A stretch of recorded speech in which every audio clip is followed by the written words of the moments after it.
Bismillahirrahmanirrahim. Alhamdulillahi rabbil alamin. Wassalatu wassalamu ala Rasulillah ma ba'd. Allahumma anfa'na bima 'allamtana wa 'allimna ma yanfa'una wa zidna ilman. Assalamualaikum warahmatullahi wabarakatuh. Alhamdulillah, di pertemuan kali ini kita kembali dipertemukan oleh Allah di malam yang terbaik, hari yang terbaik, yaitu hari Jumat. Hari diciptakannya nenek moyang kita Nabi Adam alaihissalam sebagai makhluk yang terbaik. Ketika dia beriman, itulah yang namanya makhluk manusia. Dia lebih mulia dibanding para malaikat ketika dia beriman dan beramal soleh. Kemudian kita dijadikan menjadi umat yang terbaik, umat Rasulullah sallallahu alaihi wasallam. Walaupun kita umat yang paling belakangan, umat yang paling terakhir, akan tetapi tidak akan masuk surga umat-umat yang terdahulu, yang pertama dari kita, kecuali umat yang terbelakangan ini, yaitu umat Rasulullah, masuk dahulu ke dalam surga seluruhnya. Kemudian kita alhamdulillah diberikan keadaan yang terbaik, kesibukan yang paling terbaik, yaitu seseorang bersibuk di atas ketaatan kepada Allah, beribadah kepada Allah, menelaah Al-Quran. Ini dari amalan terbaik, dari cetakan-cetakan terbaik. Karena kata Nabi sallallahu alaihi wasallam, khairukum man ta'allama al-Qur'an wa 'allamah. Sebaik-baik kalian, kata Nabi, adalah siapa yang mempelajari Al-Qur'an dan mengajarkannya. Kemudian alhamdulillah kita diberikan mu'afah, diberikan kecukupan. Kita bisa makan, kita dalam keadaan sehat, kita bisa melihat di tengah banyaknya orang yang dibutakan, kita dalam keadaan sehat di tengah banyaknya orang yang sakit terbaring di rumah sakit, membutuhkan orang lain, dan kita bisa duduk dalam keadaan tenang. Berbeda dengan saudara kita di Palestina, mereka ingin membaca Al-Quran, mereka ingin mempelajari Al-Quran, mereka ingin bermajelis ilmu, tapi mereka tidak bisa berkumpul. Kapan ada suatu titik kumpul, ada bombardir yang menghampiri mereka, ada hal yang menggoncangkan mereka, karena ada radar, ada pergerakan, ada koneksi, ada kamera-kamera terbang yang tahu kapan banyak orang. Nah, di situ lagi diluncurkan roket. Kita alhamdulillah dalam keadaan di atas keimanan dan keamanan. Maka perlu untuk kita syukuri, yang insyaallah ta'ala nikmat-nikmat ini akan diperinci di surah Ar-Rahman, di surat yang membahas kasih sayang Allah kepada makhluk. Tapi bersamaan dengan itu, banyak yang makhluk diberikan kenikmatan, diberikan kenyamanan hidup, kelonggaran hidup. Bahkan dengan kenikmatan itu dia semakin menjauh dari Allah. Itulah yang dikenal dengan istidraj. Kenikmatan yang Allah lapangkan pada seorang hamba, bukan untuk seorang hamba lebih mendekat kepada Allah, tapi menjadikan seorang hamba lebih sombong. Tidakkah kita melihat orang yang diberikan kekayaan, diberikan kedudukan? Coba lihat Fir'aun, bagaimana Allah berikan kedudukan, kekayaan, tapi apakah dengan kekayaan dan kedudukannya semakin dekat kepada Allah? Coba lihat Qarun, murid Nabi Musa yang dulu belajar di depan Nabi Musa, dulu selalu sholat, selalu puasa, selalu berdoa. Bahkan dia berdoa agar diberikan kekayaan. Tapi ketika kekayaan menghampirinya, Nabi Musa mengajaknya agar dia mengeluarkan zakatnya. Dia mengatakan, kenapa saya mau mengeluarkan zakatnya? Ini saya ini bisa kaya, ini karena kerja keras saya. Karena kecerdasan saya mengumpulkan harta, akhirnya dia ditenggelamkan bersama Fir'aun, bersama hartanya. Bagaimana? Maka dari itu perlu kita ingatkan, jangan ada kenikmatan yang datang ke RSI, ya, ada kenikmatan yang menghampiri kita, bahkan melalaikan kita dari belajar. Jangan. Yang alhamdulillah sebagai berita gembira, alhamdulillah RSI akan dibangun di lantai 2. Dan alhamdulillah sudah ada sumbangan yang menyumbang ke RSI 1,2 miliar. Ya, alhamdulillah. Tapi ini rahasia, jangan antum keluarkan. Ya, alhamdulillah. Insyaallah setelah Lebaran akan mulai pembangunan. Insyaallah taala.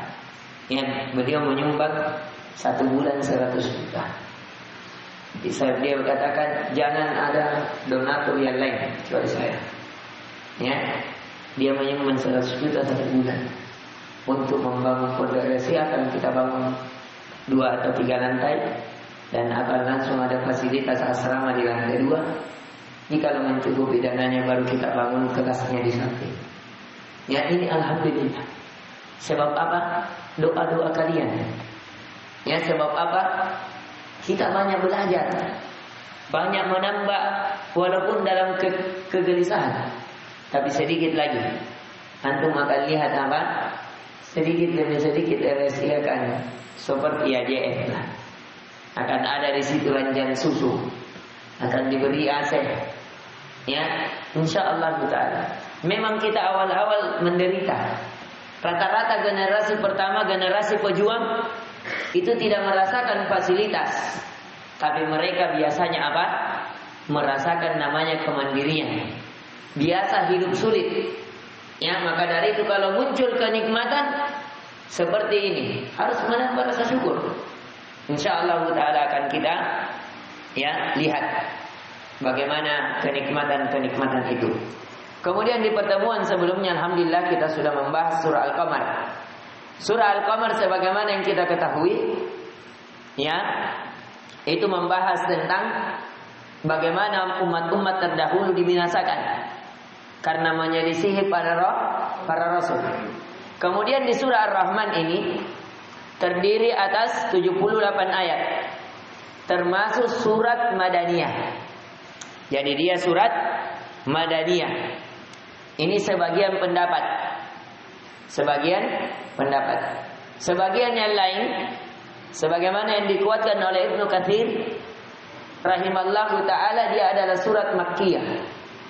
Jadi surah Ar-Rahman di antara surat yang diperselisihkan apakah dia surat Makkiyah atau surat Madaniyah. Dia diturunkan sesudah surah Ar-Ra'd. Kemudian dinamai Ar-Rahman, yang maha pemurah atau yang maha penyayang, diambil dari perkataan Ar-Rahman, ayat pertama. Ini sudah kita jelaskan ya. Terkadang nama surat itu diambil dari kandungan surat itu sendiri, atau potongan ayat dari surat itu sendiri.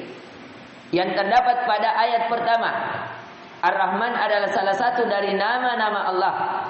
Sebagian besar dari surat ini menerangkan kepemurahan Allah Subhanahu wa ta'ala kepada hamba-hambanya. Bagaimana pemurahnya Allah kepada hamba secara zahir dan batin. Kenikmatan dari yang terkecil hingga yang terbesar. Bahkan akan disebutkan kenikmatan yang sudah dirasakan di dunia, dan berita gembira kenikmatan yang akan dirasakan di akhirat. Kemudian di surah Ar-Rahman ini, ya, dengan itu memberikan nikmat-nikmat yang tidak terhingga, baik di dunia maupun di akhirat. Pokok-pokok isinya, Allah mengajarkan manusia pandai berbicara. Jadi di sini di surah Ar-Rahman Allah kabarkan bagaimana kenikmatan orang bisa bicara di tengah banyaknya orang yang bisu. Ya, kita bisa bicara, bisa merangkai kata, itu kenikmatan. Tidakkah antum melihat ada orang-orang yang tidak pandai bicara? Antum pernah lihat tetangga antum, keluarga antum sudah umurnya banyak, 10 tahun, 7 tahun, 17 tahun, tidak bisa bicara. Ya seperti orang-orang idiot. Maka dari itu kenikmatan bisa berbicara, bisa merangkai kata, bisa membaca Al-Quran, bisa membaca sejarah-sejarah Nabi. Itu adalah kenikmatan. Maka Allah ingatkan. Dan bagaimana tumbuhan-tumbuhan tunduk kepada Allah. Semua makhluk akan hancur kecuali Allah. Nanti akan digambarkan bahwa segala kenikmatan ini akan ada batasnya. Kenikmatan sehat, batasnya pada saat sakit. Kenikmatan hidup, batasnya pada saat mati. Segala kenikmatan memiliki batas. Kemudian Allah kabarkan juga bahwasanya Allah selalu dalam kesibukan. Ya, kulla yaumin huwa fi sya'. Itu akan dikabarkan bahwasanya Allah senantiasa sibuk pagi dan malam. Dia tidak tidur, mengantuk pun tidak, apalagi tidur. Karena mengurus hambanya, mengatur para malaikat untuk memberikan rezeki pada hamba, menurunkan hujan, ya, menjadikan beredar matahari dan rembulan. Itu Allah atur, baik kerajaan-kerajaan di bumi maupun di langit. Kemudian di sini juga akan diingatkan bagaimana seluruh alam merupakan nikmat Allah terhadap manusia. Allah adakan pohon, itu kenikmatan supaya kita bisa bernapas, supaya enak udara, supaya ada udara yang kita hirup dengan adanya pohon. Coba kalau tidak ada pohon, bagaimana kehidupan? Bagaimana makanan pokok? Ya, Allah adakan gunung supaya tidak bergetar ini bumi. Allah tinggikan langit agar kita bisa bebas. Allah datarkan bumi agar kita bisa mencari nafkah. Coba kalau bumi ini semuanya terjal, kalau bumi ini semua panas sebagaimana sebagian gunung selahar, ya, itu Allah karena kasih sayang Allah. Kemudian manusia diciptakan dari tanah dan jin diciptakan dari api. Jadi nanti akan disebutkan akan penciptaan manusia dari hal yang hina, kemudian Allah muliakan disebab rahmat dan kasih sayangnya. Kemudian hukum-hukum yang dibicarakan nanti, kewajiban mengukur, menakar, menimbang dengan adil. Ini hukum-hukum seputar di dalam surat Ar-Rahman. Berbicara tentang keadilan dalam menimbang dan segala macamnya, ditulis Abbas. Kemudian ada juga hal-hal lain bahwa manusia dan jin tidak dapat melepaskan diri dari kekuasaan Allah. Banyak dari umat manusia yang tidak mensyukuri nikmat nubuwah tentang hal-hal yang akan terjadi, dan hal-hal itu benar terjadi, seperti tentang terusan Suez dan Panama. Insyaallah taala akan kita rincikan. Kita masuk dalam surat terlebih awal. Surah Ar-Rahman tadi apa? Makkiyah dan Madaniyah, terjadi perbedaan pendapat. Adapun yang dikuatkan oleh Ibnu Katsir, dia termasuk surah apa? Makkiyah. Tapi yang dikuatkan dalam tafsir Al-Mukhtasar, dia termasuk surah Madaniyah. Ya, maka dari itu selalu kita ingatkan bahwasanya dia termasuk perbedaan pendapat. Tapi yang lebih kuatnya insyaallah taala sebagaimana yang dikuatkan oleh Ibnu Katsir.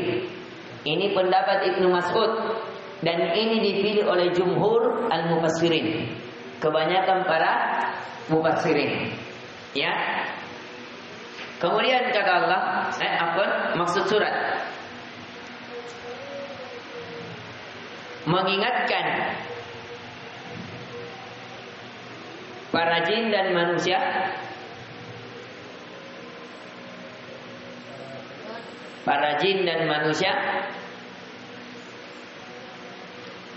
Kenapa ini pakai kertas selembar, Sofwan? Nanti dimasukkan. Ya, misalkan ya, dijaga bukunya. Ya, para jin dan manusia. Karena bukunya nanti ini antum jaga, antum pakai mengajar nanti. Ya, harus antum pikirkan itu. Ya, alhamdulillah kami, buku-buku kami masih ada. Sudah terjaga 7 tahun. Saya punya buku Benedek sampai sekarang saya pakai mengajar Benedek 7 tahun yang lalu. Dan begitulah para ulama. Karena dalam ulama hadis, orang yang kehilangan bukunya itu diantara sebab ditolaknya hadisnya. Jadi kalau antum hilang catatannya, itu sebab kelemahan antum. Ya, itu. Karena tidak menghargai ilmu, tidak menjaga catatan. Karena kekuatan hafalan itu ada dua. Hifzus sadar wa hifzul kitab. Hafalan pada dada dan hafalan pada tulisan kitab. Ya.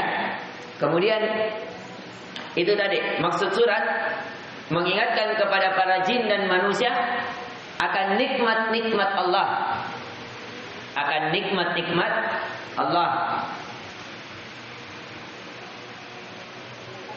Akan nikmat-nikmat Allah secara zahir dan batin.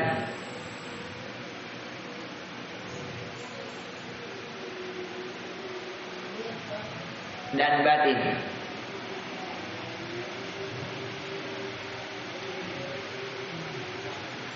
Dan pengaruh, dan pengaruh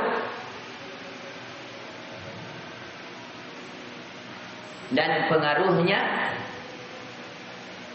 di dunia dan di akhirat. Di dunia dan di akhirat. Kita percepat.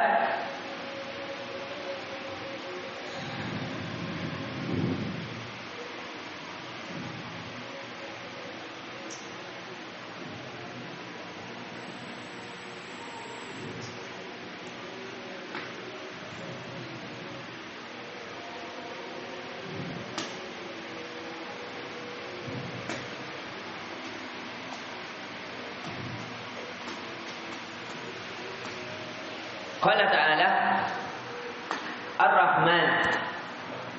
Ini dia dari nama-nama Allah yang dijadikan nama surat. Makna Ar-Rahman artinya Dzur Rahmah wal Al-Wasi'ah, pemilik rahmat yang luas. Itu makna Ar-Rahman.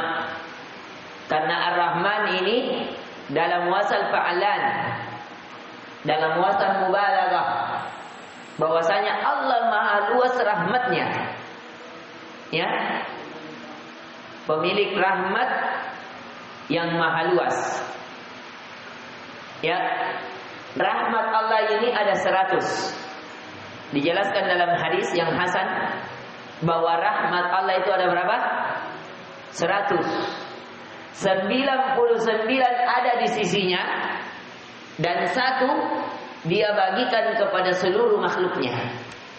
Sehingga seekor singa tidak mencengkram anaknya, seekor buaya tidak menggigit anaknya yang tinggal di antara giginya, ya, dan seorang ibu tidak rela menyakiti anaknya.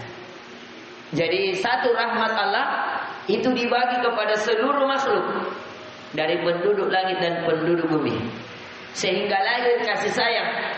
Bagaimana kasih sayang seorang ibu kepada anak, bagaimana kasih sayang dari hewan-hewan buas sekalipun, tapi kepada anaknya dia tetap menjaganya. Ya, itu dari bagian apa? Hanya 1 rahmat yang dibagi-bagi, sehingga lahirlah kasih sayang seperti itu. Dan tertinggal di sisi Allah 99 kasih sayang yang dia siapkan, yang dia sisakan untuk orang-orang yang beriman di hari kiamat.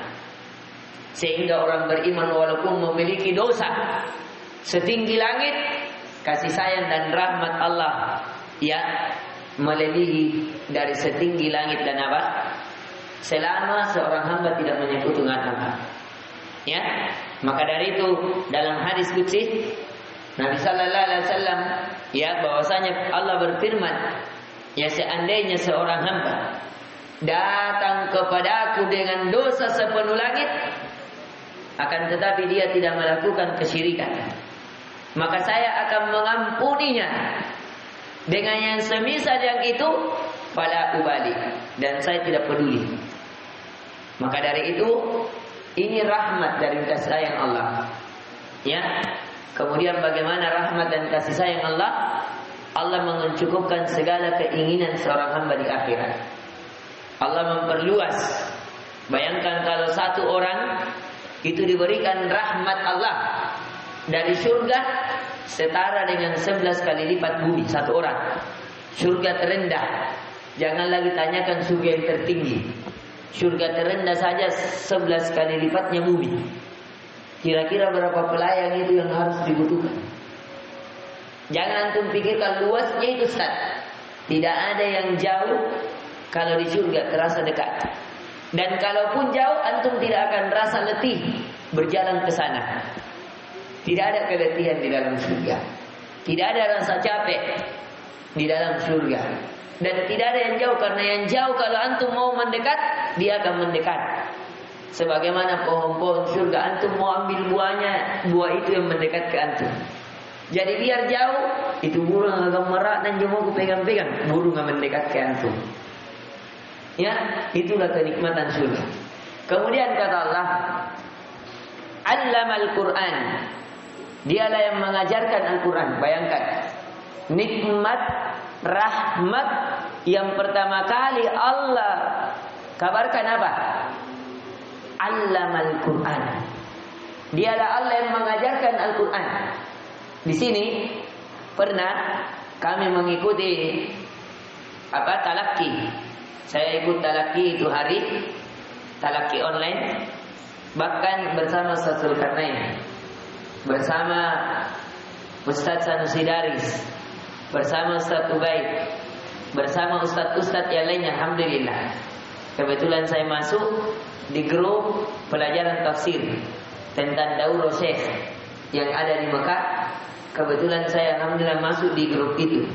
Akhirnya secara online, secara Zoom, kita ikut mempelajari pelajaran tafsir. Dan inilah faedah-faedah yang ada tulisan catatan-catatannya yang saya tulis.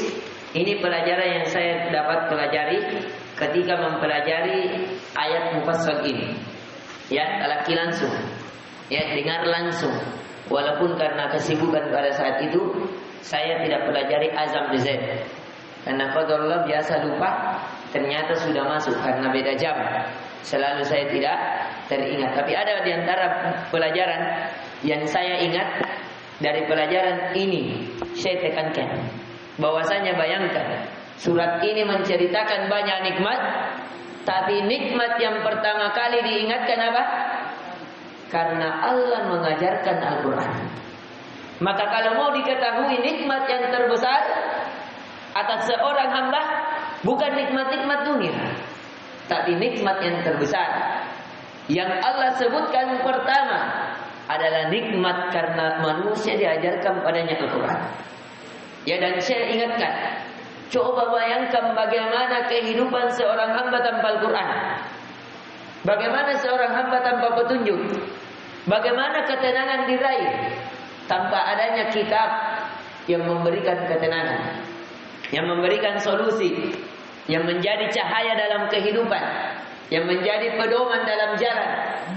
Maka dari itu Allah kabarkan Allamal Quran, nikmat yang pertama, bahwasanya Allah Maha Pemurah, Dia yang mengajarkan padanya Al-Quran. Khalaqal insan, baru nikmat yang kedua, Dialah yang menciptakan manusia. Jadi nikmat memahami Al-Quran itu lebih besar daripada nikmat diciptanya seorang hamba itu sendiri. Karena dicipta seorang hamba tapi tanpa memahami Al-Quran, apa coba? Apa keuntungannya? Ya, kemudian kata Allah, Allamahul bayan. Kemudian mengajarnya pandai berbicara. Ya, menjelaskan. Dialah Allah ajarkan kita ini. Kita bisa jelaskan ini maksudnya ini yang kita inginkan. Itu adalah kenikmatan yang besar.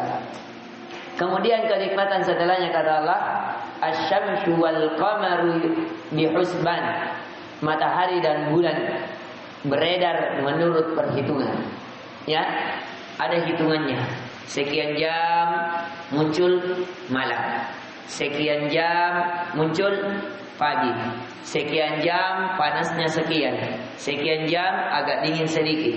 Sekian jam bahkan agak tidak ada terasa panas dan seterusnya. Jadi Allah perjalankan matahari dan bulan dengan perhitungan. Wan najmu wasyajaru yasjudan.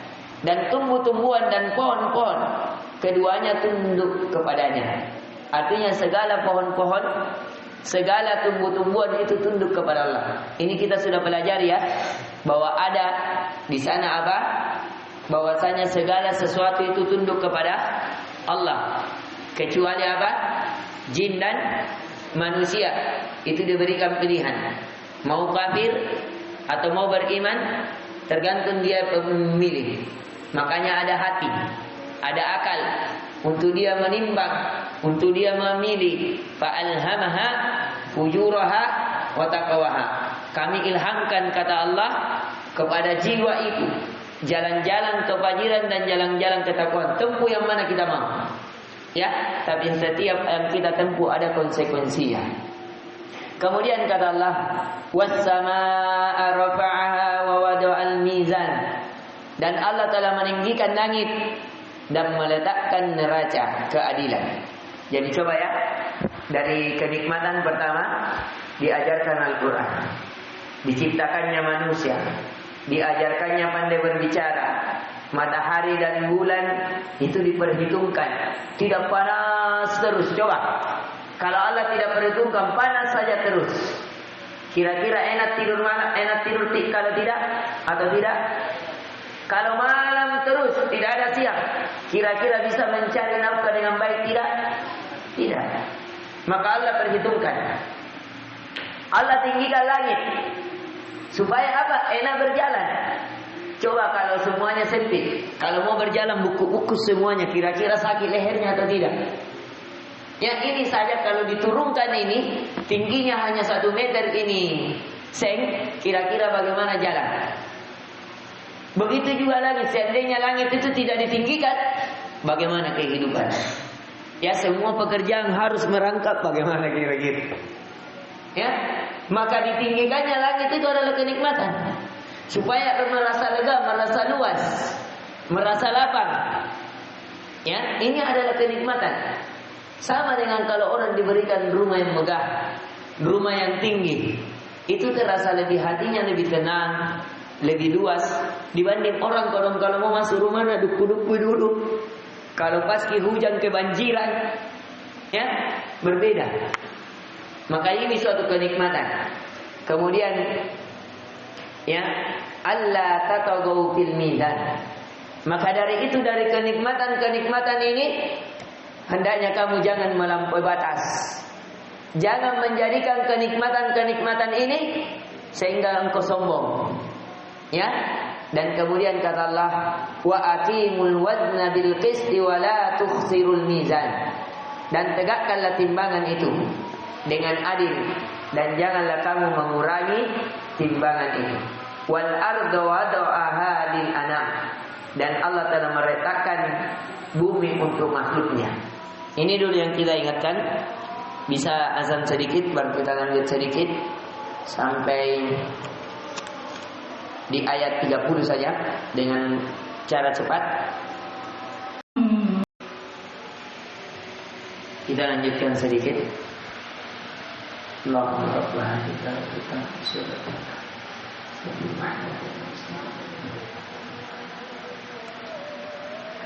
sebagaimana di pelajaran sebelumnya, Allah mengingatkan akan kenikmatan yang Allah berikan. Dan Allah ingatkan secara zahir terlebih awal. Dan kenikmatan yang tertinggi adalah manusia diajarkan apa? Al-Quran. Kemudian Allah ingatkan lagi, wal arda wada'aha lil anam. Dan Allah telah meratakan bumi untuk makhluknya.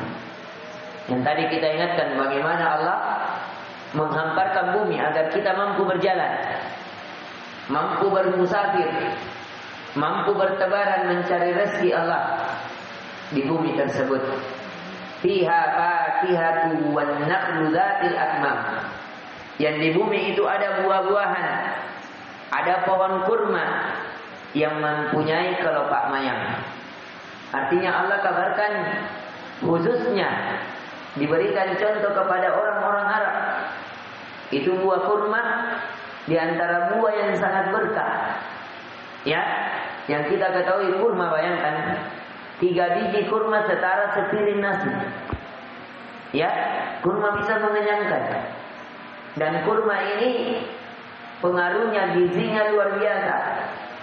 Ya, zat besinya tinggi sehingga bisa menambah imun kepada seorang. Ya, maka dari itu diantara juga pengobatan adalah dengan memakan kurma, terlebih khusus kurma ajwa.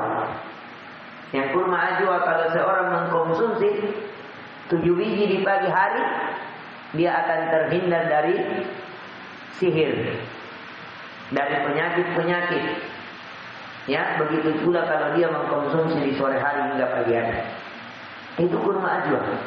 Maka dari itu Allah ingatkan tentang kenikmatan itu secara khusus. Bagaimana di bumi itu ada buah-buahan dan pohon kurma. Wal hubbu wal asqi wal raihan, dan biji-bijian yang berkulit. Bagaimana kacang? Ya. Bagaimana yang kita lihat dari jagung, dari beras. Coba lihat, kalau beras itu tidak ada kulitnya, baru ditanam, kira-kira baru dilihat mau dimakan atau sudah gini-gini. Seandainya tidak ada kulitnya itu beras, seandainya tidak ada kulitnya itu jagung. Kalau kita melihat bagaimana Allah membungkus jagung itu dengan kulit, beras itu dengan kulit, ya, Allahu Akbar. Kita akan melihat keajaiban. Kenapa ada bulu-bulunya itu jagung? Kenapa harus berlapis-lapis kulitnya? Itu ada kebesaran Allah dalam mengukur, dalam menciptakan, dalam menguasai, dan seterusnya. Sama dengan salak. Itu dibungkus juga ya salak. Kalau antum pelajari pepohonannya luar biasa. Itu salak, dia tidak akan tumbuh kalau tidak dikasih kawi. Jadi salak itu caranya harus ditanam berpasangan, laki-laki dengan perempuan, dan harus dikasih ketemu, ndato ada anunya harus diketemu, sehingga baku anu sari-sarinya, sehingga harus ya baru bisa tumbuh, bisa berbuah. Begitu juga kurma. Kurma itu tidak akan tumbuh kalau tidak dikasih kawi, dikasih ketemu, itu ada ya apanya, dahan-dahannya, baru bisa berbuah. Itu kalau kita lihat, kita pelajari. Ada, saya pernah baca buku di Jakarta, itu membahas tentang begitu, luar biasa sekali. Memang bukunya mahal, tapi saya cuma baca, hatamkan di rumah ibu itu, ya, karena berupa gambar lagi. Kita diperlihatkan bagaimana. Ya, kalau sekarang di YouTube ada. Ya, bagaimana kebesaran Allah dengan tumbuh-tumbuhan. Antum bisa pelajari ketika libur nanti. Maka Allah katakan, dan bunga-bunga yang harum baunya. Bagaimana bunga mawar? Ya, sehingga kita apa? Bisa rasakan. Beda ya rasanya kalau orang yang harum. Yang itu diantara kenikmatan dengan adanya parfum disebabkan bunga-bunga ini. Fabi ayyi ala'i rabbikuma tukadziban. Maka Allah kabarkan, maka nikmat Tuhan kamu manakah yang kamu dustakan? Ini kata Syekh, ini al-istifham al-inkari. Kalimat tanya sebagai pengingkaran. Jadi Allah bertanya, nikmat mana lagi yang kamu dustakan? Bukan berarti Allah tidak tahu mana nikmat mana yang kamu dustakan. Tidak. Allah Maha mengetahui. Tapi ini pertanyaan sebagai pengingkaran bahwa kamu memang ini banyak mengingkari nikmat Allah. Padahal nikmat-nikmat itu sudah jelas. Ini yang bisa kita ingatkan di pelajaran kita di tentang fabi ayyi ala'i rabbikuma tukadziban. Yang pertama saja, karena kita sudah mau masuk di waktu sholat. InsyaAllah ta'ala akan kita lanjutkan di pertemuan setelahnya. Inti pelajaran yang bisa kita petik tentang bahwasanya beberapa nikmat Allah Subhanahu wa ta'ala yang dapat dirasakan di dunia. Dari beberapa nikmat Allah yang dapat dirasakan di dunia. dengan diajarkannya kita Al-Quran, diciptakannya kita, diajarkannya kita pandai berbicara, dijadikannya matahari dan rembulan teratur, sehingga kita tahu, oh hari ini sudah berganti, ini hari Kamis, besok pindah hari Jumat, besok hari Sabtu, supaya kita tahu ya kapan apa, misalnya kapan naik kelas, kapan bertambah umur, kapan bayar utang, kapan digaji. Coba kalau tidak pernah berubah, tidak ditahu hari apa ini, tidak ditahu kapan orang gajian, tidak ditahu kapan ini bayar utang bulan depan, dan tidak pernah berubah. Agar kita mengetahui jumlah hari itu. Kemudian adanya apa?